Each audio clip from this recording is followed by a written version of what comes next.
ఆదికాండము 40వ అధ్యాయము. అటు పిమ్మట ఐగుప్తు రాజు యొక్క పానదాయకుడును భక్ష్యకారుడును తన ప్రభువైన ఐగుప్తు రాజు ఎడల తప్పు చేసిరి గనుక ఫరో పానదాయకుల అధిపతియు భక్ష్యకారుల అధిపతియునైన తన ఇద్దరు ఉద్యోగస్తుల మీద కోపపడి వారిని చెరసాలలో నుంచుటకై రాజసంరక్షక సేనాధిపతికి అప్పగించెను. అది యోసేపు బంధింపబడిన స్థలము. ఆ సేనాధిపతి వారిని యోసేపు వశము చేయగా అతడు వారికి ఉపచారము చేసెను. వారు కొన్ని దినములు కావలిలో నుండిన తరువాత వారిద్దరూ అనగా చెరసాలలో బంధింపబడిన ఐగుప్తు రాజు యొక్క పానదాయకుడును భక్ష్యకారుడును ఒక్కడే రాత్రి అందు కలలు కనిరి. ఒక్కొక్కడు వేరు వేరు భావముల కల కనెను. తెల్లవారినప్పుడు యోసేపు వారి యొద్దకు వచ్చి వారిని చూడగా వారు చింతాక్రాంతులై ఉండిరి. అతడు ఎందుచేత నేడు మీ ముఖములు చిన్నబోయి ఉన్నవని తన యజమానుని ఇంట తనతో కావలి అందున్న ఫరో ఉద్యోగస్తులను అడిగెను. అందుకు వారు, మేము కలలు కంటిమి, వాటి భావము చెప్పగల వారెవరునూ లేరని అతనితోననగా, యోసేపు వారిని చూచి, భావములు చెప్పుట దేవుని ఆధీనము కదా, మీరు దయచేసి ఆ కలలు నాకు వివరించి చెప్పుడనెను. అప్పుడు పానదాయకుల అధిపతి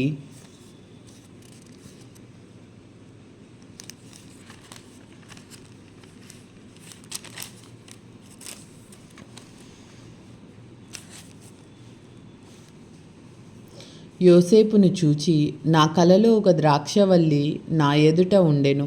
ఆ ద్రాక్షవల్లికి 3 తీగలుండెను. అది చిగురించినట్టు ఉండెను. దాని పువ్వులు వికసించెను.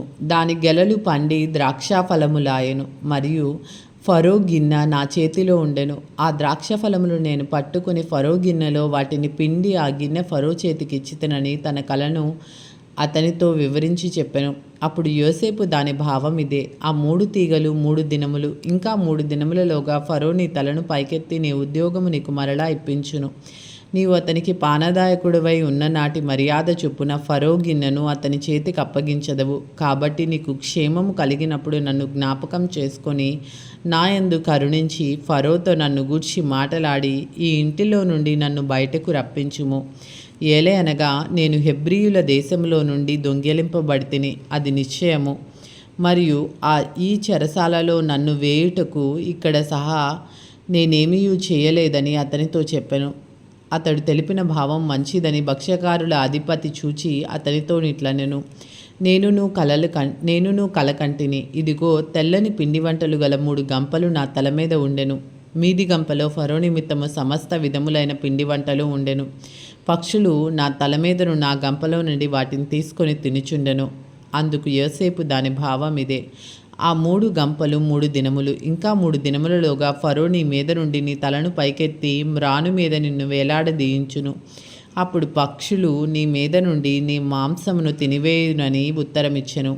3వ దినమందు జరిగినదేమనగా, ఆ దినము ఫరో జన్మదినము గనుక అతడు తన సేవకులందరికీ విందు చేయించి వారి నడుమ పానదాయకుల అధిపతి తలను భక్ష్యకారుల అధిపతి తలను పైకెత్తి పానదాయకుల అధిపతి ఉద్యోగము మరలా అతనికిచ్చెను గనుక అతడు ఫరో చేతికి గిన్నెనిచ్చెను. మరియు యోసేపు వారికి తెలిపిన భావము చొప్పున భక్ష్యకారుల అధిపతిని వేలాడద్రియించెను. అయితే పానదాయకుల అధిపతి యోసేపును జ్ఞాపకం చేసుకొనక అతన్ని మరచెను. ఇది ఏలిన వారి వాక్కు. సర్వేశ్వరునికి వందనములు. హల్లెలూయా.